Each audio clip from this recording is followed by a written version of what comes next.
Hello friends, मैं मुकेश सारण आपके अपने यूट्यूब चैनल तड़का मैथ्स पर आपका स्वागत करता हूं।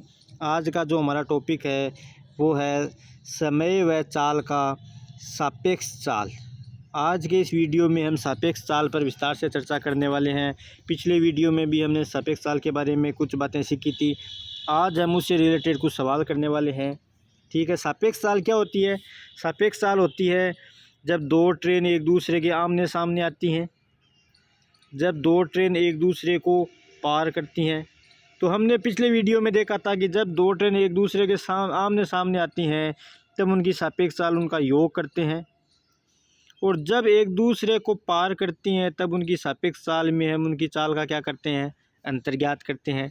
सामने आती हैं तो योग करते हैं, और जब क्रॉस करती हैं तो सापेक्ष चाल में उनका अंतर लेते हैं। ये सब बातें हमने पिछले वीडियो में सीख ली थी। इस वीडियो में हम देखेंगे कि उनकी लंबाई को कैसे लेंगे, क्योंकि हमारा जो सूत्र होता है वो क्या होता है, समय बराबर दूरी, कुल दूरी बटा कुल सापेक्ष चाल होती है। तो चाल का तो हमें पता है कि एक बार प्लस लेना है, एक बार माइनस लेना है, पर दूरी कैसे लेंगे, मतलब लंबाई कैसे लेंगे। तो जब रेलगाड़ी किसी अन्य रेलगाड़ी या प्लेटफॉर्म को पार करे तब लंबाई में रेलगाड़ी और उस अन्य रेलगाड़ी और प्लेटफॉर्म की लंबाई दोनों को जोड़ेंगे। क्योंकि जैसे रेलगाड़ी 50 मीटर लंबी है और 20 मीटर लंबा प्लेटफॉर्म है, तो दोनों का कुल लंबाई कितनी काम में लेंगे, 70 मीटर लंबाई काम में लेंगे। ठीक है। दूसरी कंडीशन क्या हो सकती है, जब रेलगाड़ी किसी खंबे, आदमी या बिंदु को पार करे। हमें पता है कि खंबा हल्का छोटा सा होता है, आदमी भी छोटा सा होता है, बिंदु भी छोटा सा होता है, तो इनकी लंबाई को हम नगण्य मान सकते हैं। तो इस कंडीशन में हम सिर्फ जो रेलगाड़ी चल रही है सिर्फ उसी की लंबाई काम में लेंगे। हो सकता है हमें सवाल में ये दे दे 5 मीटर लंबा आदमी, ये दे दे 2 मीटर लंबा आदमी, तो हमें वो 2 मीटर लंबाई काम में नहीं लेनी, क्यों, वो उसकी खड़ी लंबाई है, जबकि ऐसी लंबाई नहीं है उसकी। आदमी की चाहे हमें दे दे 3 फीट का आदमी है, 5 फीट का आदमी है, तो हमें आदमी की लंबाई काम में लेनी ही नहीं है। खंबा, आदमी, बिंदु, इन सब को हमें क्या मानना है, शून्य मानना है। और अगर प्लेटफॉर्म, रेलगाड़ी या सुरंग, एक सुरंग को भी पार करता है, सुरंग को पार करे, उस कंडीशन में हमें क्या करना है, लंबाई में इन दोनों का योग करना है। ठीक है, आ गया समझ में। इनमें इन 3 चीज़ों का हमें क्या करना है, शून्य मानना है, और इन 3 चीज़ों में क्या करना है, लंबाई का योग करना है। और चाल है वो आमने सामने आए तो उनको जोड़ना है, और अगर पार करे तो चाल क्या होगी, घटाना है। रेलगाड़ी की दिशा चाहे समांतर हो या आमने सामने, लंबाई उपरोक्ति काम में ले। चाहे आमने सामने आए चाहे पार करे, लंबाई के लिए यही 2 कंडीशन होगी। हाँ, चाल बदल जाएगी, अगर चाल आमने सामने आएगी तो ये काम में लेंगे, और अगर चाल समांतर होगी तो चाल ये काम में लेंगे, मगर लंबाई है वो दोनों कंडीशन में यही 2 क्या करेंगे, काम में लेंगे। ठीक है, अब देखो हम इससे रिलेटेड कुछ सवाल देखते हैं।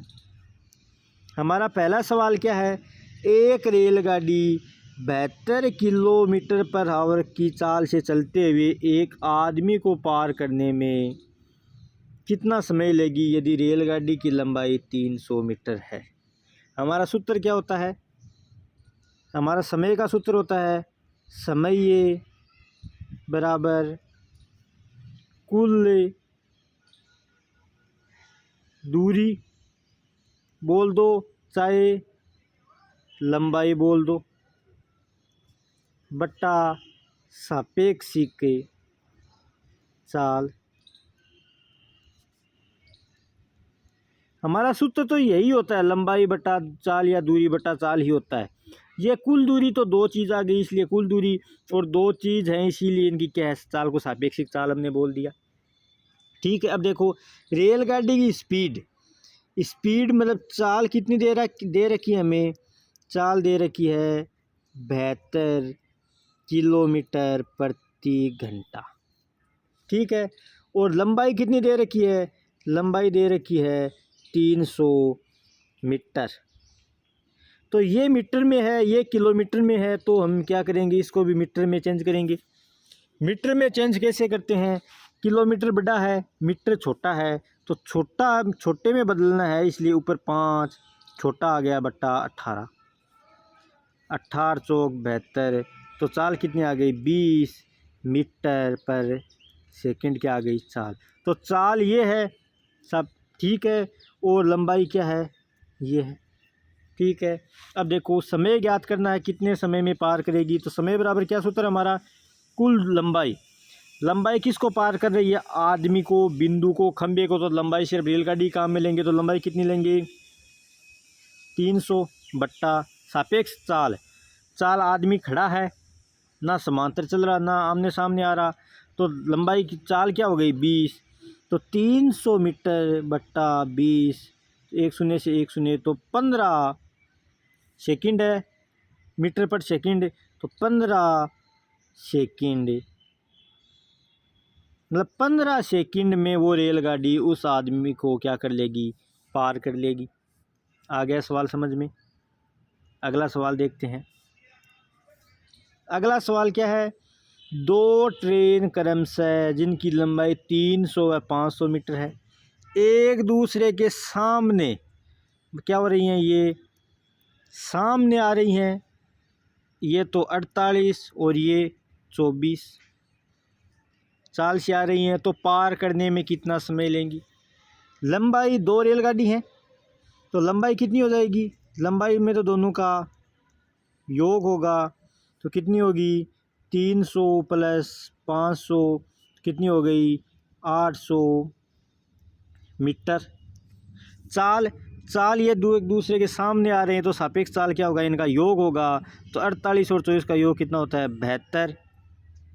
72 किलोमीटर प्रति घंटा, किलोमीटर प्रति घंटा। अब किलोमीटर प्रति घंटा को मीटर में बदलेंगे, मीटर पर सेकंड में, तो क्या करेंगे, छोटे में बदल रहे हैं, तो 5 बट्टा 18, 18 चौक 72, कितना हो गया 20 मीटर पर सेकंड। चाल आ गई 20 और दूरी कितनी हो गई 80, तो हमारा सूत्र क्या होता है समय का, समय बराबर कुल दूरी हो गई 800 बट्टा चाल या सापेक्ष चाल दोनों का योग करके हमने ज्ञात कर ली, तो 20 तो कितनी सेकंड में पार कर लेंगी ये एक दूसरे को, 40 सेकंड में पार कर लेंगी। एक दूसरे को पार करने में कितना समय लगाएंगी 40 सेकंड। क्या किया, यहाँ हमने लंबाई ज्ञात करी और ये हमने क्या किया, चाल या सापेक्ष चाल ज्ञात करी। हमें दो ही काम करने हैं, ये दो काम करने के बाद सवाल सूत्र में मान रखना है और हमारा क्या आ जाएगा, आंसर आ जाएगा। ठीक है, अगला सवाल देखते हैं। हमारा अगला सवाल है, एक रेलगाड़ी जिसकी लंबाई 600 मीटर है, 72 किलोमीटर की चाल से क्या कर रही है, चल रही है। उसके सामने एक आदमी 18 किलोमीटर पर घंटा की चाल से आ रहा है। ये ट्रेन है, ये एक आदमी आ रहा है उसके सामने, ट्रेन चल रही है 72 और ये कितने से आ रहा है 18 सामने आ रहा है। ठीक है, तो सामने आ रहा है तो इसकी सापेक्ष चाल क्या हो जाएगी, दोनों की जुड़ जाएगी, तो 18 और 72 कितनी हो जाएगी 90 किलोमीटर प्रति घंटा। और ये मीटर में चल रहा है, तो 90 को मीटर में बदलेंगे तो 5 बट्टा 18, 18 पंजे 90, कितनी हो जाएगी 25 मीटर पर सेकंड हो जाएगी। ये तो क्या हो गया, हमारा चाल का काम हो गया।